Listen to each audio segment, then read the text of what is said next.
Olá pessoal, tudo bem com vocês? Hoje é a nossa aula 31 e o tema é equação do primeiro grau com duas incógnitas.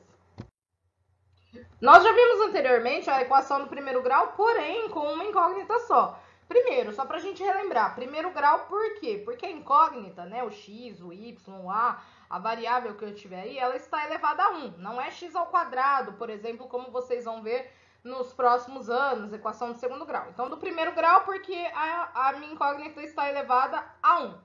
Só que a gente tinha visto a equação do primeiro grau somente com uma incógnita, que era aquela equação que a gente jogava x para um lado, os números para o outro, né? E aí achava uma solução. Ou nenhuma, né? Algumas equações tinham solução vazia. Agora, o que a gente faz quando a equação tem duas incógnitas, tá? X e y, A e B, ou JP, como no nosso exemplo. Esse primeiro exemplo, Júlia e Paty têm juntas 29 DVDs de suas bandas preferidas.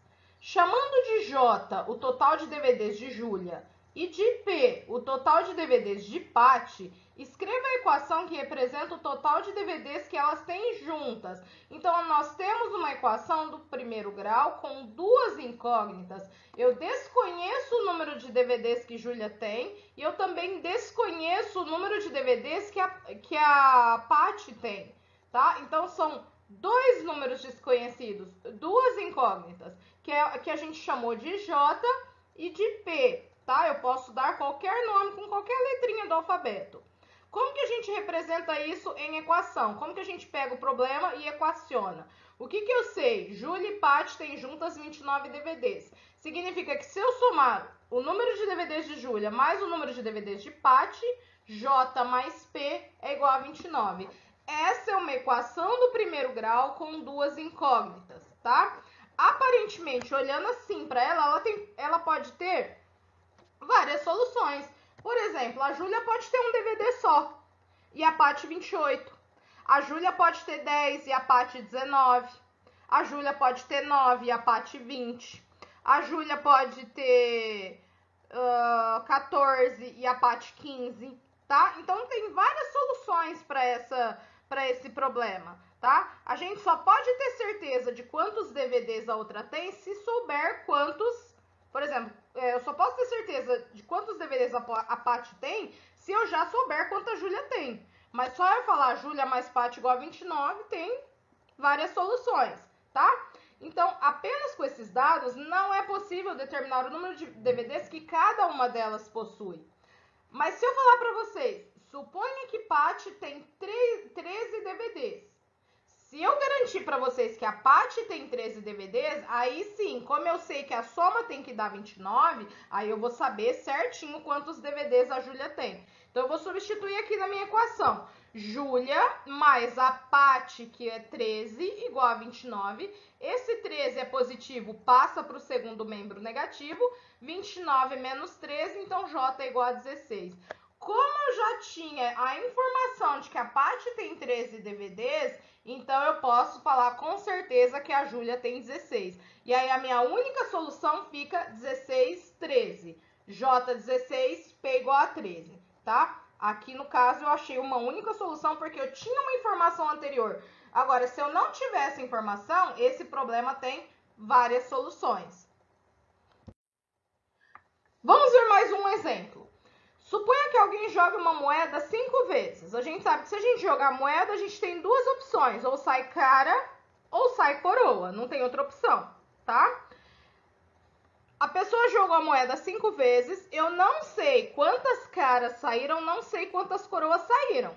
Mas o que eu sei a respeito? Que se eu somar o número de caras mais o número de coroas, vai dar 5, que é o número total de lançamentos. Então, vamos dar nomes aqui às minhas incógnitas. Eu chamei o número de caras de X e o número de coroas de Y. É importante saber quem é quem. É diferente, não é tanto faz.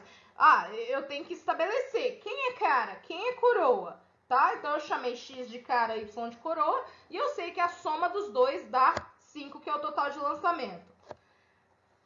Só olhando para o x mais y igual a 5, não tem como eu saber exatamente quantas caras tiveram no meu lançamento e quantas coroas tiveram no meu lançamento, tá? tem várias respostas aqui, não é infinito. É um número finito de respostas, porque são números que a soma dá 5, tá? Porém, tem várias respostas. Quais as possíveis respostas? Aqui, ó, eu posso... No meu lançamento, pode não ter saído nenhuma cara e pode ter saído 5 coroas. Também pode ter saído uma cara e 4 coroas. Pode ter saído 2 caras e 3 coroas. 3 caras, 2 coroas. 4 caras e 1 coroa. Ou pode ter saído tudo cara, 5 caras e nenhuma coroa, tá? Então, eu tenho aqui 1, 2, 3, 4, 5, 6 opções aqui de resposta. 6 respostas possíveis. Eu não tenho uma única resposta. Só que, ao mesmo tempo, eu não tenho um número infinito de respostas, tá? Eu tenho um número finito, porém várias respostas. Essas soluções que a gente obteve, a gente pode organizar elas em parzinhos ordenados, tá? O que é parzinho ordenado? Vocês já aprenderam lá o plano cartesiano, o x e o y. Os pontos no plano cartesiano são representados em pares ordenados. Por que pares ordenados? Porque a ordem importa. A mesma coisa aqui, eu vou pegar essas minhas respostas e vou representar em pares ordenados. E eu vou colocar na ordem cara, coroa, x, y. Então, eu vou pegar essas respostas e vou escrever em pares ordenados. Ó, nenhuma cara, 5 coroas, eu escrevi 0, 5. Depois, 1, 4. Depois, 2, 3. Depois, 3, 2. Depois, 4, 1. E, por último, 5, 0. Ou seja, como que a gente representa os pares ordenados? Dentro do parênteses, com os números separados por vírgula. Ou ponto e vírgula, né? Quando acontece de ter número decimal para diferenciar uma vírgula da outra. Então, essas são as minhas possíveis respostas. Só que aí, a pergunta seguinte é, o par 1, 4 é igual ao par 4, 1? Não, tá? Por isso que é par ordenado. A ordem importa. O par 1, 4, no meu problema, como eu chamei o x de cara, o y de coroa, o par 1, 4, no meu problema, representa que no lançamento apareceu uma cara e 4 coroas. E o par 4, 1 significa que apareceram 4 caras e 1 coroa. Então, são pares diferentes, tá? Então, por isso, par ordenado, a ordem importa, tem que ser colocado na ordem a resposta. Então, essas são as soluções possíveis. Esse problema meu aqui, ele tem 6 soluções possíveis, tá? Ele é um problema que tem 2 incógnitas e é do primeiro grau. O que que acontece? Se eu já chegasse para vocês e falasse, ó, lancei a moeda 5 vezes, dessas 5 vezes, 2 foram cara. Aí, com certeza, 3 foram coroa. 2 e 3 seria a minha única solução. Por quê? Porque eu já tenho uma informação aí de 2 caras. Igual eu tinha lá a informação de quantos CDs a Paty já tinha, tá? Mas como eu não tenho essa informação, então esse meu problema tem 6 soluções. Vamos ver mais um exemplo. A soma de 2 números racionais é 5. Pessoal, só para relembrar, o que são números racionais? A gente viu o conjunto dos números naturais, 0, 1, 2, 3, 4, 5, 6, 7, 8, 9, 10, 11, 12. O conjunto dos números inteiros, que aí entra os positivos, os negativos e o zero, porém é tudo inteiro. Menos 5, menos 4, menos 3, menos 2, menos 1, 0, 1, 2, 3, 4, 5. E depois entra o conjunto dos números racionais, que engloba todos esses e mais as frações. Os números racionais são todos aqueles números que podem ser escritos na forma de fração.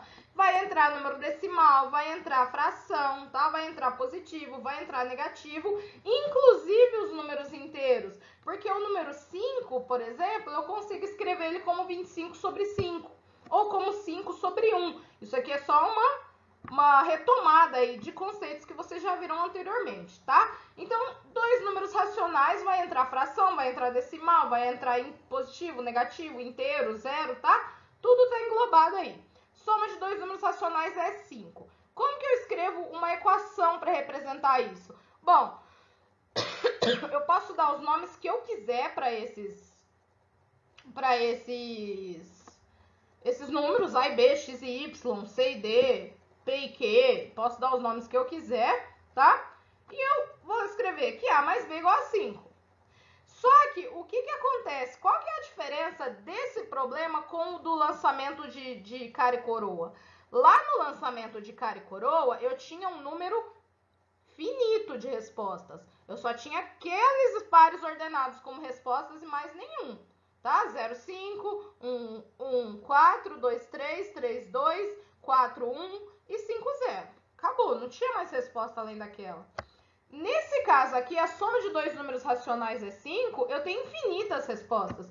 Quantos números dentro do conjunto dos racionais eu consigo somar para dar 5? Infinitos. Se fosse número natural, aí ok, seria 1 mais 4, 2 mais 3, 5 mais 0, só. Mas eu não estou falando de números naturais, eu estou falando de números racionais.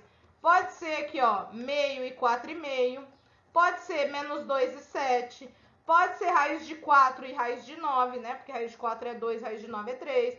Então, eu posso estar somando aí duas frações, dois números decimais, igual eu coloquei aqui. Poderia ser 0,5, poderia ser 5,0, poderia ser 1,4, poderia ser 2,3, tá? Poderia ser 8 e menos 3. Então, nesse caso, eu tenho um número infinito de respostas. Eu só não vou ter um número infinito de respostas se eu já falar para vocês, ó, o A é 1, então aí com certeza o B é 4. Ó, o A é meio, então com certeza o B é 4,5. Ó, o A é 0,1, então o B vai ser 4,9. Caso contrário, eu tenho um número infinito de respostas. Bom, então aqui só um resuminho do que a gente acabou de ver. O que é a equação do primeiro grau com duas incógnitas? Síntese, um resumo. As soluções dessas equações são representadas por meio de pares ordenados. O valor de um depende do valor do outro e do outro de um ali, tá? Um tá dependendo do outro, sempre par ordenado. Ordenado porque a ordem importa. Lembra do cara ou coroa? É diferente, uma cara, 4 coroas, quatro caras, uma coroa. A ordem importa. Então, a gente representa por meio de parzinhos ordenados. As soluções podem ser finitas ou podem ser infinitas, tá? No primeiro exemplo, que no caso foi o exemplo lá dos DVDs da Paty e da Júlia, o conjunto solução é finito. Por que é finito? Com uma única solução, e o par ordenado foi determinado partindo-se do valor de uma das incógnitas. Por que aquele primeiro exemplo nosso só tinha uma solução? Porque o exercício já me deu o número de CDs da Paty. Então, se ele me garantiu o número de CDs da Paty, eu só tinha um valor para o número de CDs da Júlia. Então, nesse primeiro exemplo, eu tinha apenas uma solução, finito e apenas uma solução. No segundo exemplo, que era o exemplo do cara e coroa, também é finito, tá? Eu tinha um número finito de soluções, porém eu tinha 6 soluções, eu não tinha apenas uma, porque eu não tinha a informação de quantas caras ou quantas coroas tinha saído, tá? Então, eu tinha todas aquelas opções de resposta, era uma solução finita, porém várias soluções, não era uma só igual no exemplo dos DVDs. Já no terceiro exemplo, o conjunto solução é infinito, porque o conjunto do universo é o dos números racionais. Se fosse dos números naturais, igual eu falei para vocês, aí a resposta seria 0, 5, 1, 4, 2 e 3. Só que como é números racionais, entra positivo, negativo, fração, decimal, dízima periódica, então a gente tem um número infinito de soluções, tá? Não tem uma solução ou meia dúzia de soluções, a gente tem um número infinito de soluções. O que a gente tira daqui? A gente entende que numa equação do primeiro grau com duas incógnitas, a gente tem um número de soluções variando de acordo com o contexto, de acordo com a história, de acordo com o probleminha que a gente tem apresentado, certo? Então é isso, pessoal. Espero que vocês tenham acompanhado, espero que vocês tenham gostado. Não deixem de fazer os exercícios propostos pelo professor e até a próxima aula.